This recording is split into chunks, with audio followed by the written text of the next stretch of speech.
নমস্কার। আগের যে ভিডিওটা সেটাতে সাউন্ড ছিল না বলে ওটাকে ডিলিট করলাম, আবার নতুন করে শুরু করছি। প্রথমেই বলি যে লাইভে শেষ পর্যন্ত থাকবেন, অনেক গুরুত্বপূর্ণ কথা আছে, এবং শেয়ার করে সকল কর্মচারীদের, পেনশনারদের কাছে পৌঁছে দেওয়ার দায়িত্ব নেবেন। লড়াই কিন্তু শেষ হয়নি, বরং এক নতুন লড়াই শুরু হতে চলেছে। প্রথমে বলি যে মানুষ পক্ষের জয় হলো। কর্মচারীরা সংগ্রামী যৌথ মঞ্চের নেতৃত্বে দাঁতে দাঁত কামড়ে শীত, গ্রীষ্ম, বর্ষাকে উপেক্ষা করে ওই শহীদ মিনার থেকে যে নাছোড় লড়াইয়ের উদযাপন করেছে দীর্ঘ 3 বছর ধরে, অনশন, জেল খাটা, চাকরি থেকে সাসপেন্ড হওয়া, দূরবর্তী স্থানে বদলি, সেই সমস্ত সাথীদের কথা এক এক করে মনে পড়ছে। আপনাদের সকলের জয় হলো। আপনারা অনেকে অন্যভাবে আমাকে দেখছেন, আমি মনে করি আপনাদের মধ্যে মিশে থাকা আমি একজন, চেষ্টা করেছি মাত্র।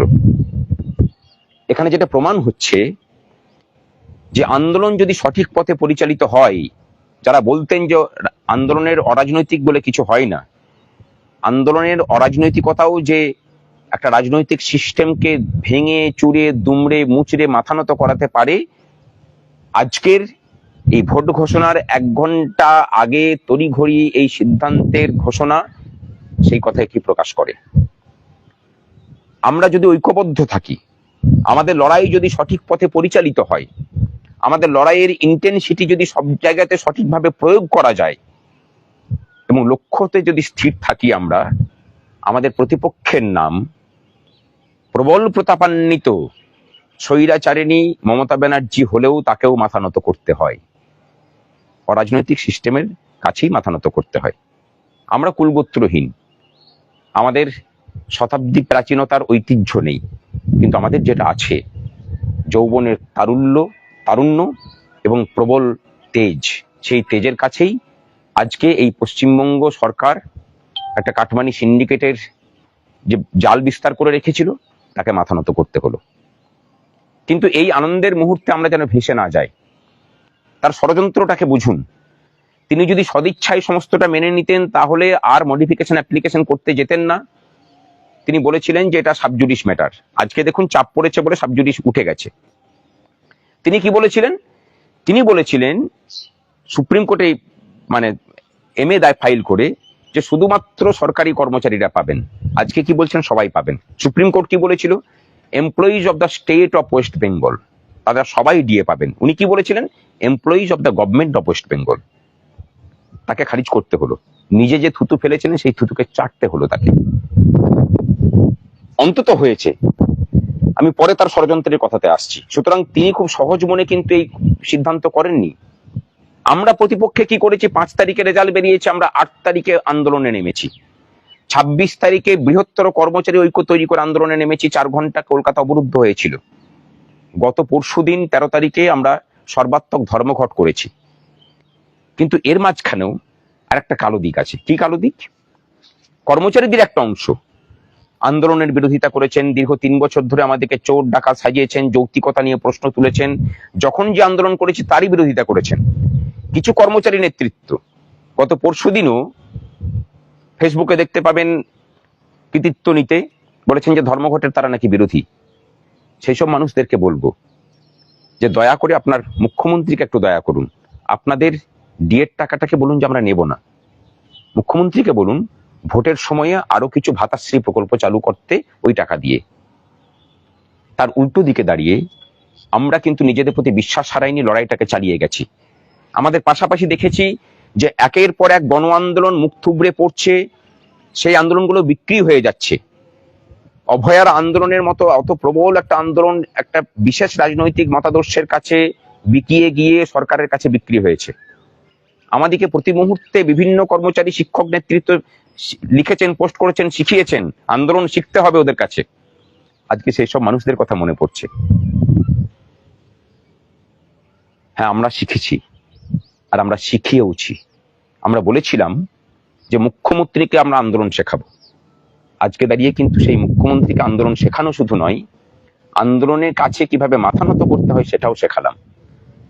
কিন্তু এরই মাঝে একটা খবর এলো, অর্থ দপ্তর থেকেই এলো, যে সরকার একটা ষড়যন্ত্র করছে। তারা জিওটাকে এখন বের করবে না। তারা বলবেন যে ভোট ঘোষণা হয়ে গেছে, সুতরাং জিও এখন বের করা যাবে না।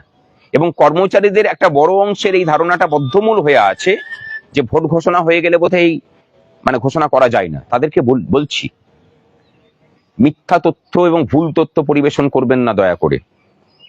সুপ্রিম কোর্টের নির্দেশ, সেই নির্দেশ ভোট ঘোষণার আগে হয়েছে, তার সাথে ইলেকশন ঘোষণার কোনো সম্পর্ক নেই। ইলেকশনের কোড অফ কন্ডাক্ট লাগু হওয়ার কোনো সম্পর্ক নেই। যে কোনো সময় সুপ্রিম কোর্টের রায়কে মান্যতা দিয়ে তাকে লাগু করতে কোনো বাধা প্রতিবন্ধকতা নেই। এই মিথ্যাচার এবং এই ষড়যন্ত্রটা নতুন করে মুখ্যমন্ত্রীর উপদেষ্টা স্বরূপ যারা 14 তলাতে বসে আছেন তারা করছেন, আলাপন বন্দ্যোপাধ্যায় অ্যান্ড কোম্পানি।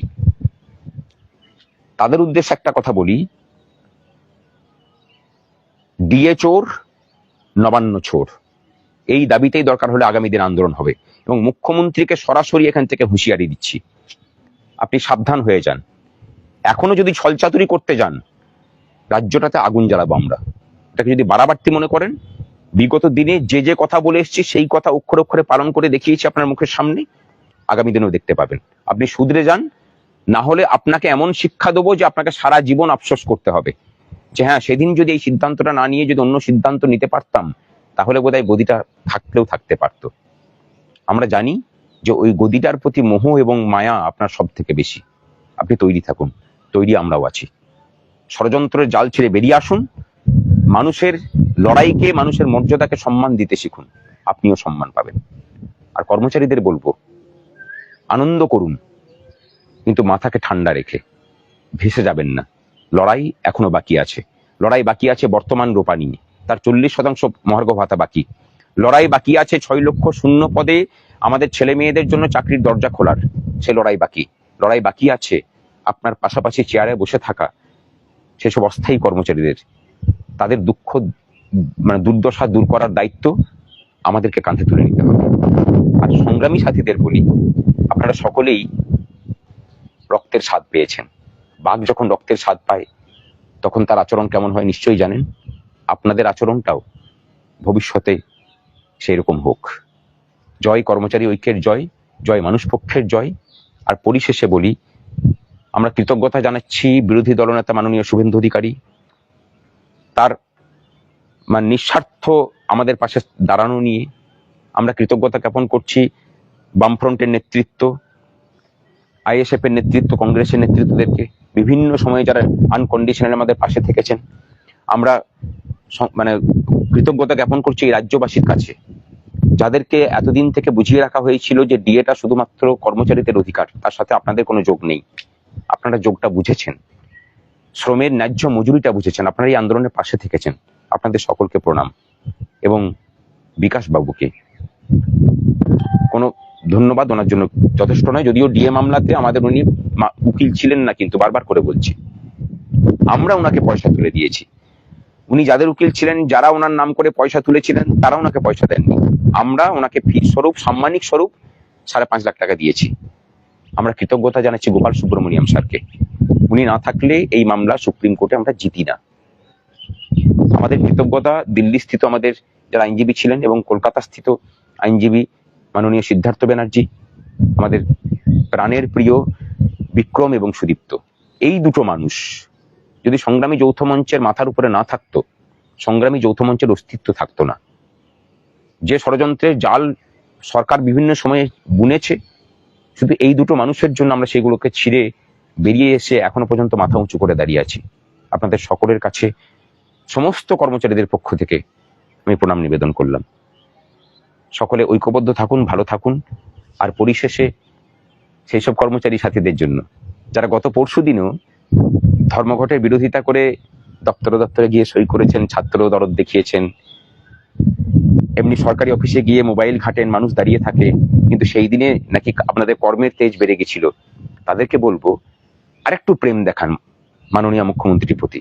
বলুন যে এই বকেয়াটা আপনাদের চাই না, অর্থের সংকট আপনাদের ভাষায় নাকি আছে, মুখ্যমন্ত্রীকে দান করুন, তিনি আরো কিছু ভাতাশ্রী চালু করুক। আপনাদেরকে কিন্তু মুখ্যমন্ত্রী মাথায় তুলে রাখবেন, আপনারা যেভাবে রেখেছেন ওনাকে ঠিক সেভাবেই। ভালো থাকুন।